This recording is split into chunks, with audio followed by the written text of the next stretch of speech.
Ladriel's expulsion. In the small draconian town, in the heart of mysterious Transylvania, Kayus' family faced a dark time. The young vampire, just 200 years old, was about to be expelled, an imminent sentence by the feared leader of the vampires, Ladriel, the Dark King of Draconia. The clan hall was filled with tension as Kayus, with his firm stance and determined eyes, faced Ladriel.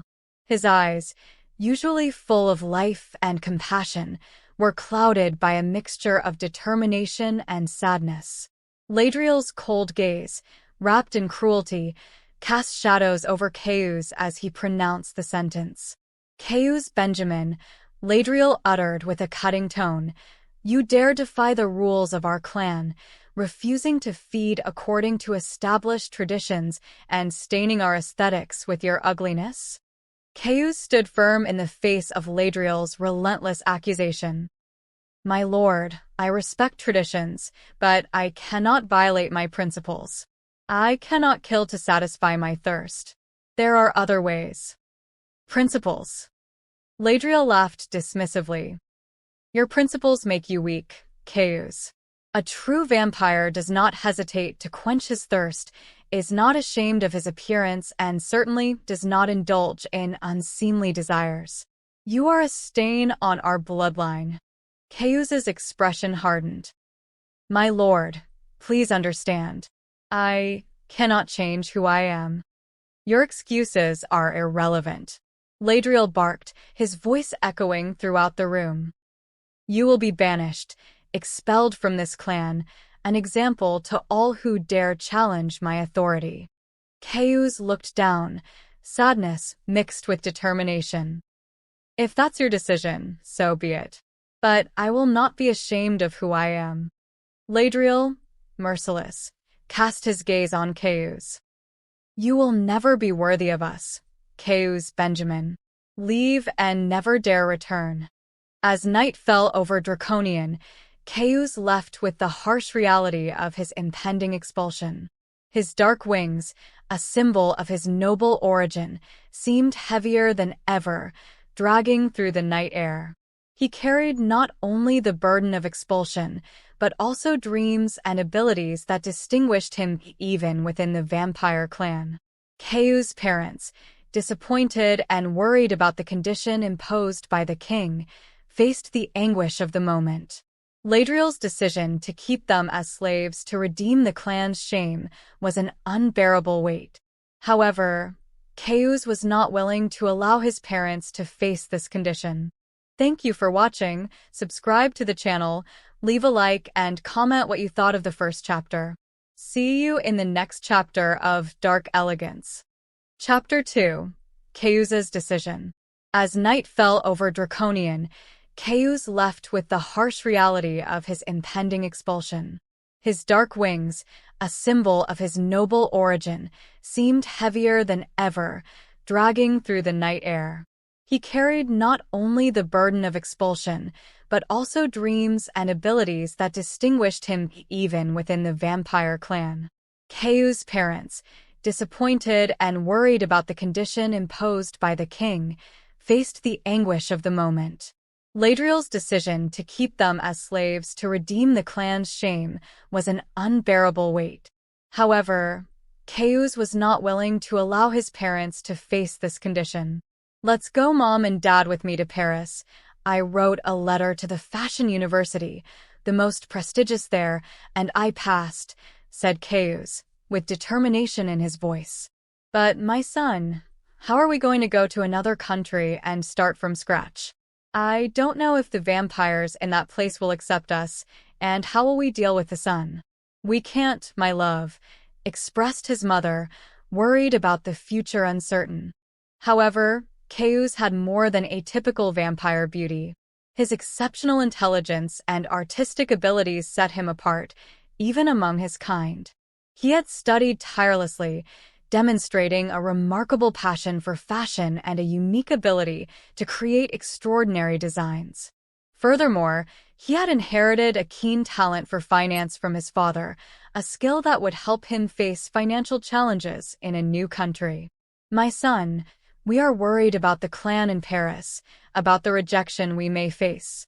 Our family has always been strong, but his mother expressed her concerns. Kayus hugged his parents, offering words of comfort and reassurance.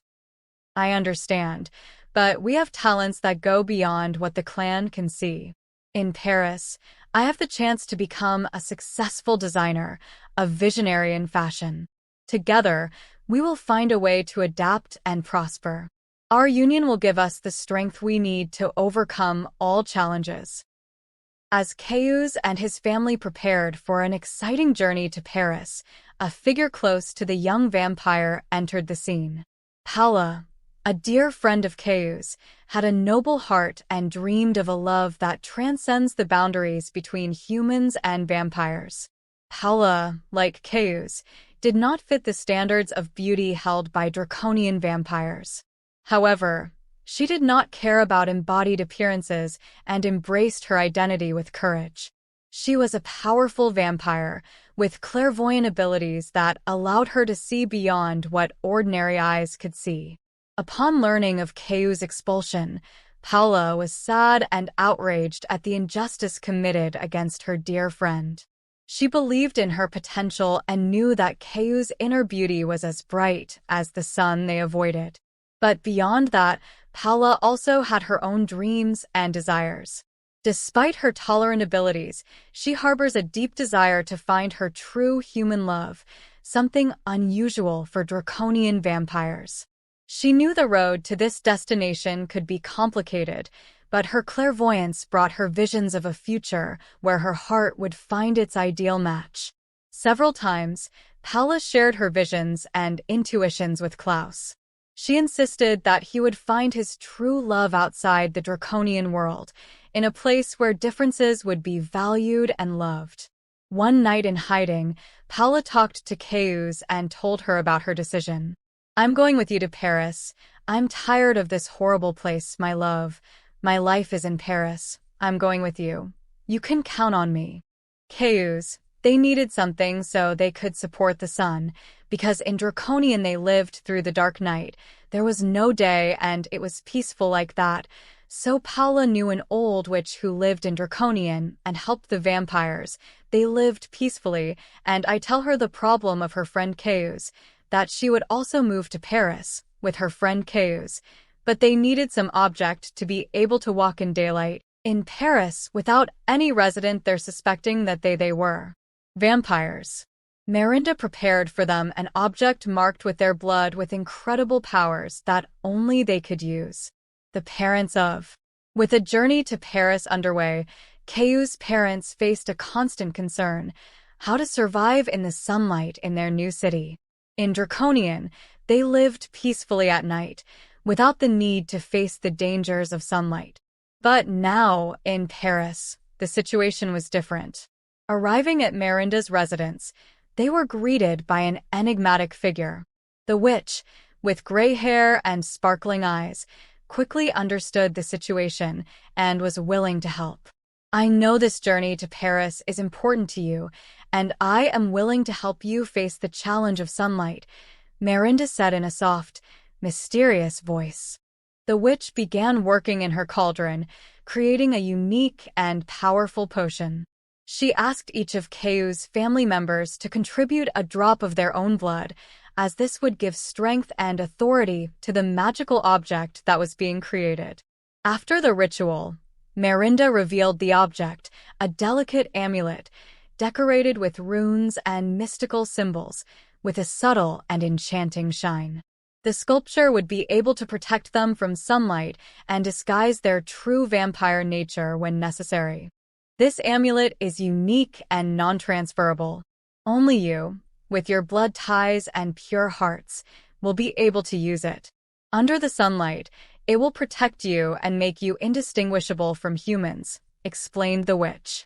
Grateful for Merinda's help, Kayus' family held the amulet in their hands with reverence and gratitude. Paula took the cords and placed the amulets around each neck, knowing that the witch had provided them with a powerful tool to face the challenge of living in Paris and protecting themselves from the prying eyes of human society. Thank you for watching our video. Don't forget to subscribe to the channel and leave a like. See you in the next chapter.